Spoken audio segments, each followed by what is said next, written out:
লাগে, হক কথা বললে মসনদ নড়ে যাওয়ার ভয় করে, হক কথা বললে তাদের ক্ষমতা চলে যাওয়ার ভয় করে। ওই ভয়ে যারা সত্য কথা বলে তাদের মুখ বন্ধ করতে চিরকাল চেয়েছে, কিয়ামত পর্যন্ত চাইবে, ঠিক না? কিন্তু হক কথা বলা বন্ধ হবে না। এগুলো দিয়ে ইসলামের গতি বন্ধ করা যাবে না, গতি রোধ করা যাবে না। তারা যেমন কিয়ামত পর্যন্ত চেষ্টা করবে ইসলামকে নিভাবার জন্য, যারা আল্লাহর ভয় লালন করে তারা কিয়ামত পর্যন্ত ইসলাম প্রতিষ্ঠার জন্য জীবন দিতে সব সময় প্রস্তুত থাকবে, ঠিক কি না? আজ বাংলার মুসলমান জীবন দেওয়ার জন্য রেডি আছে। পুলিশ বলছে আপনারা শোনেন নাই স্যার, গুলি করি খালি একটাই মরে, বাকিগুলা পালায় না। শুনছেন?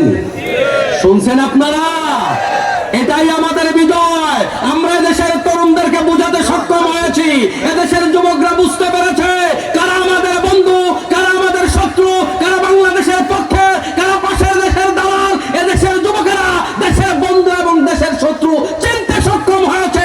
এদেরকে আর দাবিয়ে রাখা যাবে না। এদের রক্তে দেশ স্বাধীন হয়েছে। আমরা বিশ্বাস করি যারা রক্ত দিতে শিখেছে এরা আবার রক্ত দিয়ে এই বাংলার জমিনে ইসলাম কায়েম করবে। অনেকের তো আবার মাথা ব্যথা শুরু হয়ে গেছে। গত 2 দিন আগে বাংলাদেশের অলংকার, তরুণদের আইডল, আল্লাহ পাকের এক নিয়ামত আল্লামা মিজানুর রহমান আল আজহারি হাফিজাহুল্লাহ, তিনি বলেছেন আগে কেউ কেউ খাইছে, আবার কেউ খাওয়ার জন্য বসে আছে। বলছে না? বলে নাই? অনেকের ঘুম হারাম হয়ে গেছে, অনেকের মেজাজ খারাপ হয়ে গেছে, তিনি কারণ নাম বলে নাই। এই কথার প্রতিবাদ স্বরূপ জামাত ইসলাম প্রতিবাদ জানায় নাই। এই কথার প্রতিবাদে কোন অন্য ইসলামী দল প্রতিবাদ জানায় নাই। এই কথার প্রতিবাদে কোন বাম সংগঠন প্রতিবাদ জানায় নাই, কোন রামেরা প্রতিবাদ জানায় নাই, কেউ প্রতিবাদ জানালো না। কিন্তু হঠাৎ করে দেখি 2-1 জনের মেজাজ খারাপ হয়েছে। ঘটনা কি? আপনার মেজাজ খারাপ হলো কেন? আপনার মেজাজ খারাপ হলো কেন? গত 2-1 বছর আগে একটা গল্প শুনেছিলাম। পুলিশ রিমান্ডে নিয়ে একজন আসামিরে বলতেছে তুমি ফেসবুকে এটা লিখলা কেন? কি লিখছি? তুমি ওনারে আমাদের আপারে স্বৈরাচার বললা কেন? আমার আপারে খুনি বললা কেন? বললো ওই ফেসবুক আর বললো যে না আমি তো আপার নাম লিখি নাই, আমি তো এটা অন্য দেশের অমুকের কথা বলেছি, আমি তো পাকিস্তানের কথা বলেছি, আমি তো ভারতের কথা বলেছি, অন্য দেশের কথা বলেছি। পুলিশ কয় বেটা বেয়াদব, কোন দেশের প্রধানমন্ত্রী স্বৈরাচার আমরা কি বুঝি না? ওই লোক তো নাম লেখে নাই, তুমি তোমার গায়ে নিয়ে লেখানো, সমস্যা কোথায়? আজহারি সাহেব বলেছে একদল খেয়েছে আবার অন্যরা খাওয়ার জন্য বসে আছে, আপনি আপনার গায়ে রাখবেন কেন? আপনাকে তো বলা হয়নি। ঠাকুর গড়ে কেড়ে কলা খাই না, তুমি কলা খাও কি খাও না সেটা জিজ্ঞেস করছে কে? আমরা তো রেগে গেলাম না, ওরা তো রেগে গেল না, তারা তো রেগে গেল না, কেউ রেগে গেল না, তুমি রাখলা কেন? আমার আপনাদের সামনে একটা গল্প বলতে ইচ্ছে হয়। এক লোক আর একজনের ধার করা শেরওয়ানি পরছে, শেরওয়ানি পরে বিয়ে করতে যাচ্ছে। যাওয়ার পথে সামনে যাওয়ার পরে কিছু লোক জিজ্ঞেস করে ভাইজান সেজে গুজে যাচ্ছেন কোথায়? কয় বিয়ে করতে যাচ্ছি, কিন্তু শেরওয়ানিটা আমার। জামাই তো খেতে গেল বেটা, শেরওয়ানি তোমার ঠিক আছে, তুমি আমার লোকের বরযাত্রী হিসেবে যাচ্ছ, এইটা বললা কেন? আমার এটা প্রেস্টিজে লাগছে না। আচ্ছা ঠিক আছে এটা বলবো রাজা। আরো সামনে গেছে, আবার জিজ্ঞেস করতেছে ভাইজান কি খবর, এত সুন্দর করে সাজুগুজু করে যাচ্ছেন কোথায়? কয় যাচ্ছি তো বিয়ে করতে, তবে শেরওয়ানি আমার না। এতেও জামাইয়ের মন খারাপ হয়েছে। ভাই আমার না বললেন কেন? এখন তো মানুষ সন্দেহ করবে। ঘটনা কি? শেরওয়ানির ভিতরে কি আছে? এখন পাশের লোক কয় ভাই ঠিক আছে আমি এইটাও বলবো না, যাও। আরো সামনে গেছে, লোকজন জিজ্ঞেস করে ভাই যাচ্ছেন কোথায় এত সুন্দর করে সাজুগুজু করে? কয় বিয়ে করতে যাচ্ছি। পাশের লোক কয় ভাই শেরওয়ানির ব্যাপারে আমি কিচ্ছু জানি না। এখন তাতেও তার মন খারাপ হয়েছে, ভাই কিচ্ছু জানি না এটা বললেন কেন? এখন বেচারা বলতেছে আমার বললাম তাতে দোষ হইলো, আমার না বললাম তাতেও দোষ হইলো, আমি জানি না বললাম তাতেও দোষ হইলো। তুমি একটা শেরওয়ানি কিনো, তাতেই তো তোমার সব সমস্যার সমাধান হয়ে যায়। কিনলেই তো অসুবিধা নাই। আমি চোরের বিরুদ্ধে বললে আপনার মেজাজ খারাপ হয়, চাঁদাবাজের বিরুদ্ধে বললে আপনি বলেন আপনাকে বলেছি, টেম্পো স্ট্যান্ড দখল দেওয়ার কথা বললে আপনি বলেন আপনার বিরুদ্ধে বলেছি। আমি যেটার বিরুদ্ধে বলি, খুনের বিরুদ্ধে বলি, ধর্ষণের বিরুদ্ধে বলি, ভর্ষণের বিরুদ্ধে বলি, আপনি বলেন আপনার বিরুদ্ধে বলেছি। আপনি এই সমস্ত অপকর্ম করে ছেলে আল্লাহওয়ালা হয়ে যান, কোরআনের রাজের পক্ষে চলে আসেন, তাহলে আমার সব হক আপনার পক্ষে। কোনো ইসলামী আফাজিল মাদ্রাসা আল্লাহ তাআলা সম্মানিত সভাপতিকে কবুল করুন, আমিন। আজকের মাহফিলের সম্মানিত প্রধান আলোচক, প্রখ্যাত আলেম দ্বীন, আন্তর্জাতিক খ্যাতি সম্পন্ন মুফাসসির কোরআন হযরতুল আল্লামা মুফতি কাজী ইব্রাহিম হাফিজাহুল্লাহ, আল্লাহ তিনাকে কবুল করুন, আমিন। আলোচনা পেশ করেছেন বাংলাদেশের প্রখ্যাত আলেম দ্বীন, বাংলাদেশের সকল মানুষের হৃদয়ের স্পন্দন, মরহুম শহীদ আল্লামা সাইদি সাহেবের সুযোগ্য সন্তান হযরত মাওলানা জনাব শামীম বিন সাইদি হাফিজাহুল্লাহ, আল্লাহ তিনাকেও কবুল করুন, আমিন। আলোচনা করেছেন হযরত মাওলানা কারি আব্দুল্লাহ আল আমিন হাফিজাহুল্লাহ, জনাব হযরত মাওলানা পীরে কামেল মুশতাক ফয়জি হাফিজাহুল্লাহ, হযরত মাওলানা মোল্লা নাজিমউদ্দিন সাহেব সহ মুফতি মহিউদ্দিন সহ আর অনেক ওলামায়ে কেরাম রয়েছেন, মুরব্বিয়ানি কেরাম, যুবক ভাইরা, কচিকাঁচা মাসুম বাচ্চারা, পর্দার অন্তরালে অবস্থানরত মা এবং বোনেরা, আমি আপনাদেরকে আবারও সালাম জানাই। আসসালামু আলাইকুম ওয়া রাহমাতুল্লাহ। আপনারা সবাই কেমন আছেন? যে মালিক আমাদেরকে ভালো রেখেছেন, সুস্থ রেখেছেন, আমরা আমাদের মালিকের সবাইকে শুকরিয়া জানাই, কৃতজ্ঞতা জানাই, সবাই সমস্বরে বলছি আলহামদুলিল্লাহ। যে মালিক আমাদেরকে জঞ্জাল থেকে মুক্ত করেছেন, স্বাধীন করেছেন, আজাদ করেছেন, এই জন্য আমরা আবারও বলি আলহামদুলিল্লাহ। রাসূলের প্রতি দরুদ এবং সালাম পড়ি সাল্লাল্লাহু আলাইহি ওয়াসাল্লাম। সব শহীদদের জন্য আমরা আল্লাহর কাছে দোয়া করি, যুগে যুগে যারা ইসলাম বিজয়ের জন্য জীবন দিয়েছেন, আমরা বিশেষভাবে তাদের জন্য দোয়া করছি, যাদের জন্য আমরা আজকের এই তাফসীর মাহফিল অনুমতি ছাড়া করতে পারছি। তারা কারা? যারা 2024 সালের মুক্তিযোদ্ধা, তারা হচ্ছে ওই সমস্ত শহীদ, ঠিক কিনা বলেন? 24 সালের নতুন তরুণ, শিশু, যুবক মুক্তিযোদ্ধাদের জন্য আল্লাহর কাছে দোয়া করি, আল্লাহ যেন তাদেরকে জান্নাতের উচ্চ মাকাম দিয়ে দেয়, সবাই বলে আমিন। আমরা পাশাপাশি এটাও দোয়া করি, তাদের এই রক্তের বিনিময় এই বাংলাদেশকে যেন আল্লাহ কোরআনের বাংলাদেশ বানিয়ে দেয়, সবাই বলে আমিন। আমার প্রিয় ভাইরা, সংক্ষিপ্ত সময় আমি কিছু কথা বলতে চাই, আমার জন্য, আপনাদের জন্য। আল্লাহ আমাকে বলার, আপনাদেরকে শোনার, সবাইকে আমল করার তৌফিক দান করুন, সবাই বলছি আমিন। সূরা সফ কোরআনুল কারীমের গুরুত্বপূর্ণ এবং পরিচিত একটি সূরা, সূরা সফ। কি নাম বললাম? সবাই জবাব দেন, কি নাম? এই মাঠের লোকজন 50% হয়তো আমি চেহারাও চিনি, কারণ এই মাঠে এতবার আমি এসেছি, ঠিক কিনা? এজন্য জবাব দিতে হবে, আমার বলার ধরন, বলার ঢং আপনাদের জানা, কথা বলতে হবে, জবাব দিতে হবে, পড়া মুখস্থ করতে হবে। সূরার নাম হচ্ছে সূরা সফ। কি নাম? সূরা সফ। এই সূরা সফ কোরআনুল কারীমের 61তম সূরা। এই সূরাটি নাযিল হয়েছে আল্লাহর নবী সাল্লাল্লাহু আলাইহি ওয়াসাল্লামের হিজরতের পরে। সফ শব্দের শাব্দিক অর্থ হচ্ছে সারিবদ্ধ যোদ্ধার দল। সারিবদ্ধ কিসের দল? ভয়টাই পাইছেন নাকি আপনারা? এটা জোরে জবাব দিবেন, সারিবদ্ধ কিসের দল? এই নামে আল্লাহ পাক সূরাটা দিছে। নামটা বেশি একটা পছন্দ হয় নাই, এখন এটা চেঞ্জ করা যাবে তো? কেমন? পছন্দ না হইলে ঈমান থাকবে? আল্লাহ পাক কোরআনুল কারীমের যেটার নাম যেভাবে রাখে, যেই সূরার নাম যা রেখেছে, এটাই হচ্ছে সবচাইতে সুন্দর, সবচাইতে যৌক্তিক, ঠিক না? এই সূরাটি হিজরতের পরে নাযিল হয়েছে বিধায় এই সূরাটিকে বলা হয় মাদানী সূরা। কি সূরা? আমার মুসলমান ভাইয়েরা, তৃতীয় হিজরির পর, বিশেষ করে উহুদের যুদ্ধের সময়, উহুদের যুদ্ধের পরে আল্লাহর নবীর সাহাবাই কেরামদের একটা বড় অংশ শহীদ হয়ে যায়। 70 জন শহীদ হয়েছে মুসলমানদের পক্ষ থেকে। অনেকে ভয় পেয়েছে। সেই যুদ্ধে ইসলামের একটা সাময়িক পরাজয় হয়েছে। আবার এখানে মুমিনদের জন্য অনেকগুলো শিক্ষাও রয়েছে। ওই যুদ্ধের পরাজয়ের পরে কাফের বেঈমানরা, গোটা দুনিয়ার যত কাফের আছে, সবাই ঐক্যবদ্ধ হয়ে গেল যে আমরা মুসলমানদেরকে এই জমিন থেকে ফিনিশ করে দেব, শেষ করে দেব। তাদের এই পরিকল্পনার জবাব দিয়ে আল্লাহ রাব্বুল আলামিন এই সূরার এই আয়াতগুলো নাযিল করেন। সুবহানাল্লাহ। ১৫০০ বছর আগে তারা পরিকল্পনা করেছে জমিন থেকে ইসলাম মুছে দেবে। জমিন থেকে ইসলাম কি মুছতে পেরেছিল? ইসলাম এখনো আছে না নাই? আবু জেহেল আছে তো? আবু জেহেলের নামে এখন কেউ ভালোবাসা তার সন্তানের নাম রাখে? তারপরে আবু জেহেলের উত্তরসূরি যারা, তাদের চেলাচা মুন্ডারা, একেবারে বিশিষ্ট যারা আবুল আহাব, ওই আবুল আহাবের নামে এখন কেউ নাম রাখে? কেউ আর নাম রাখে না।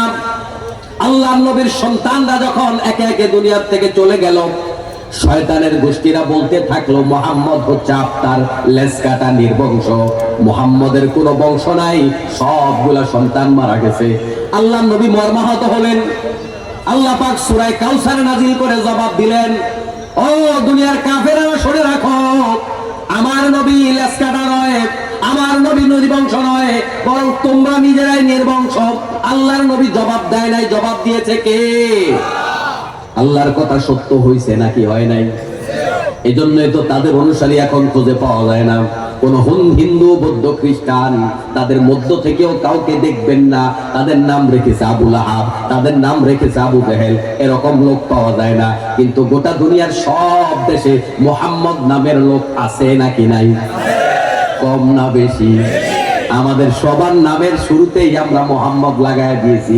তাহলে মুহাম্মদ সাল্লাল্লাহু আলাইহি ওয়াসাল্লামের অনুসারী ছিল, আছে, কিয়ামত পর্যন্ত থাকবে। আর যারা দিন মুছে দিতে চেয়েছিল তারা দুনিয়া থেকে মুছে গেছে, তাদের নাম নিশানা পর্যন্ত মুছে গেছে, ঠিক না? এমন কোন কাফের পাওয়া যাবে যে আবু জাহেলের জন্য একটু দোয়া করে আল্লাহর কাছে? যেমন এই দেশের হিন্দুরা, বৌদ্ধরা, খ্রিস্টানরা সবাই স্বর্গে যাওয়ার জন্য দোয়া করে কি করে না? স্বর্গে যাওয়ার জন্য দোয়া করে। আপনি আপনার ভাষায় দোয়া করেন, উনি ওনার ভাষায় দোয়া করে, কিন্তু সব ধর্মের লোকেরাই তো জান্নাতে যাওয়ার জন্য, স্বর্গে যাওয়ার জন্য দোয়া করে। আপনারা কি বলতে পারবেন এই দুনিয়ার কোন হিন্দু, বৌদ্ধ, খ্রিস্টান আল্লাহর কাছে দোয়া করে, আল্লাহ আমাদের বস আবু জাহেলকে দয়া করে তুমি জান্নাত দিয়ে দাও, এরকম দোয়া করতে জীবনে শুনছেন? পত্র পত্রিকা আসছে যে ওই জায়গায় বিশাল বড় অনুষ্ঠান হয়েছে, ইহুদিদের, খ্রিস্টানদের, ওরা সমবেত হয়ে একসাথে দোয়া করছে তাদের বস আবু লাহাবকে যেন আল্লাহ জান্নাত দিয়া দেয়, এরকম দোয়া করতে আপনারা শুনছেন নাকি? আল্লাহর নবীর জন্য দোয়া আছে নাকি নাই? প্রত্যেক আযানের পরে আল্লাহর নবীর জন্য আমাদের দোয়া আছে কিনা? তাহলে আপনার কারা, নির্বংশ কারা?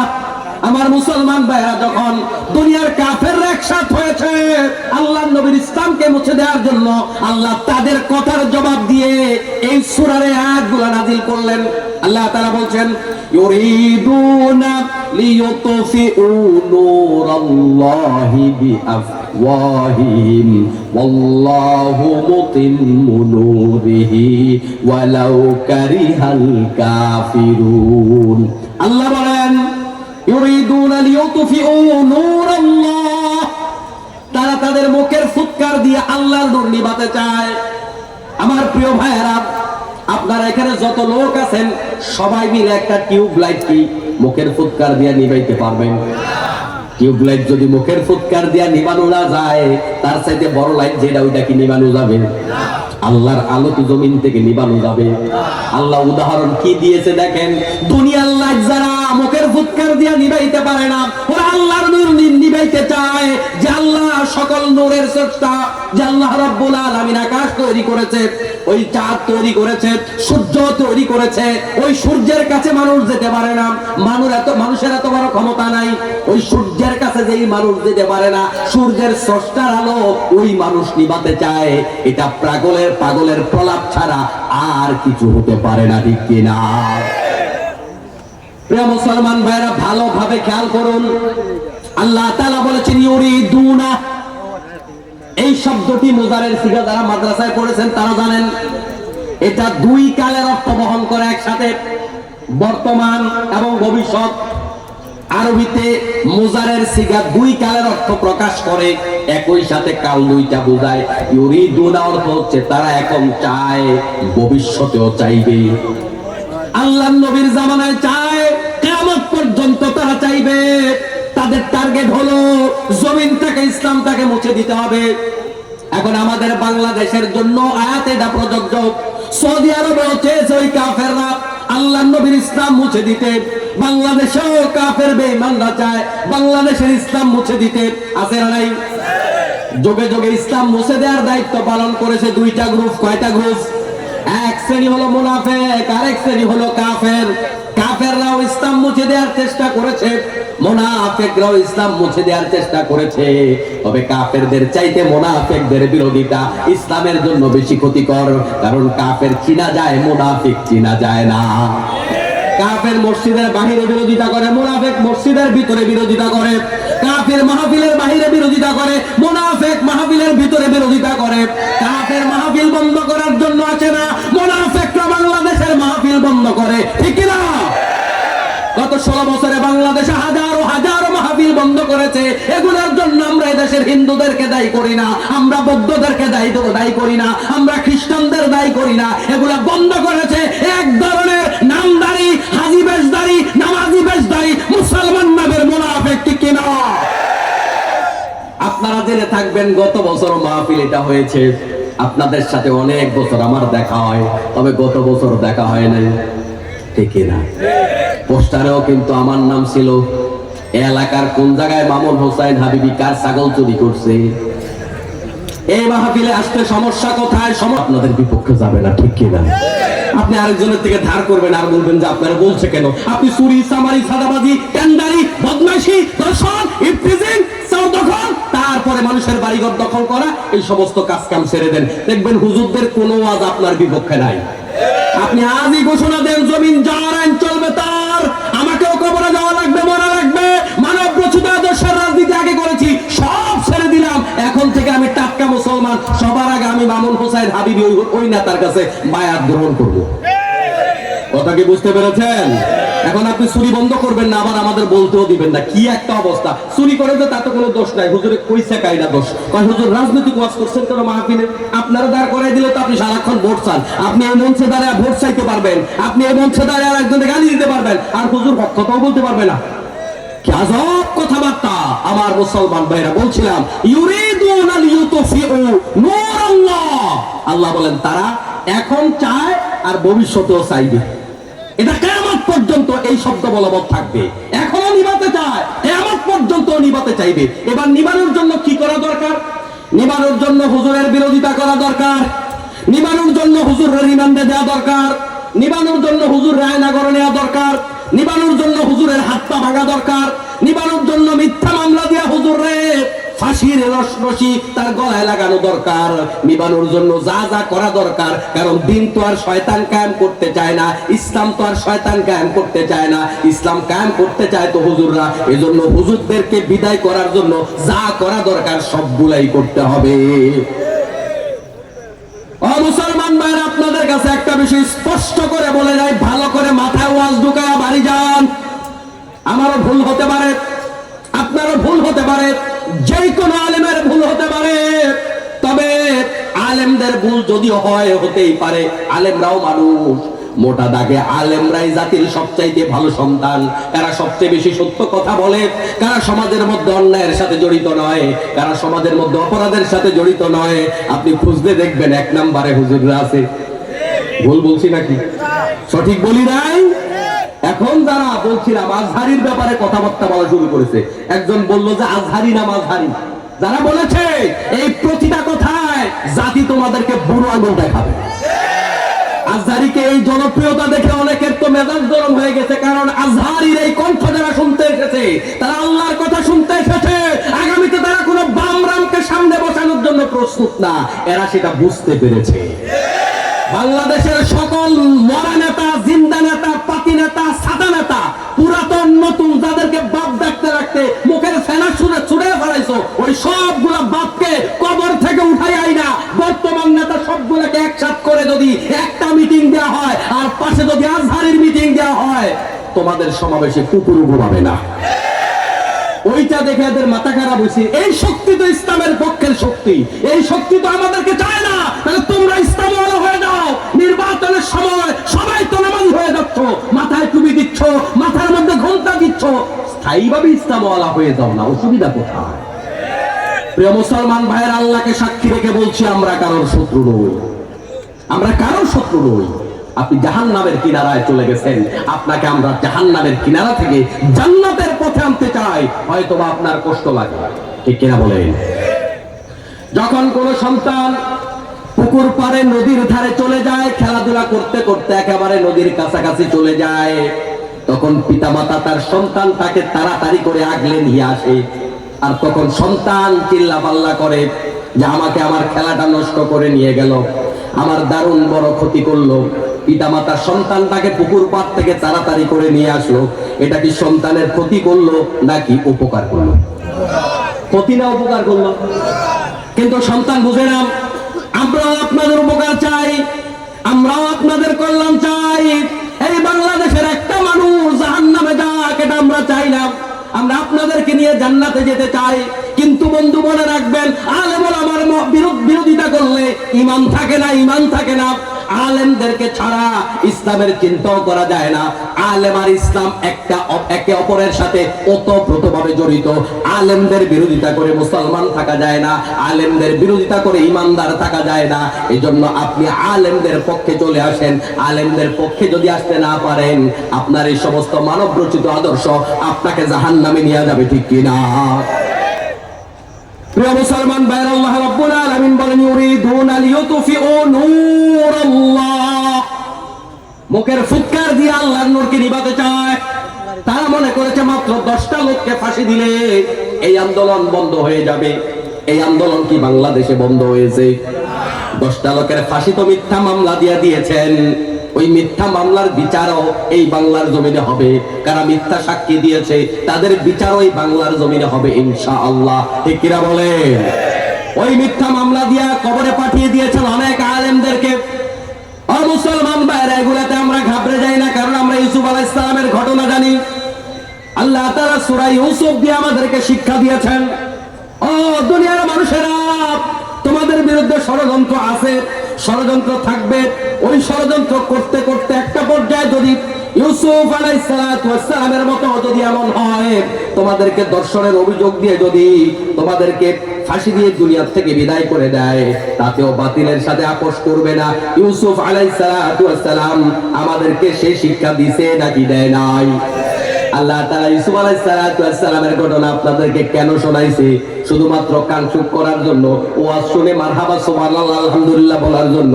বিষয়টা এরকম নয়, বরং এখান থেকে মেসেজ নেওয়ার জন্য, এখান থেকে ঈমানের তেজ নেওয়ার জন্য, এখান থেকে শিক্ষা নেওয়ার জন্য। বাংলার জমিনেও যারা দ্বীনের কথা বলবে তাদেরকে দর্শনকারী বলা হবে। আমরা বাংলাদেশের ছোট্ট হুজুর নামে জানি কি মাদানী, রফিকুল ইসলাম মাদানী, বয়সে আমাদের চেয়ে অনেক কম।